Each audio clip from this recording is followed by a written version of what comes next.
YVC's Aerospace Machining program is unique.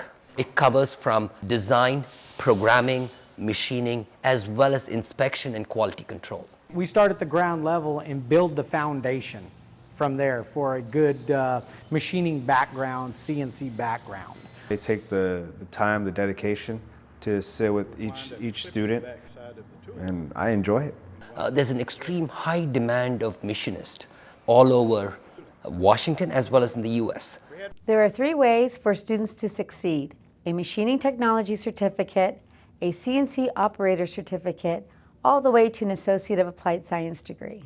And that 2-year degree is affordable, with many students taking advantage of grants and scholarships. I personally came not knowing, what I was expecting, and when I finished and when I was doing my job, I got those, I connected all those skills, and it ended up, working out for me.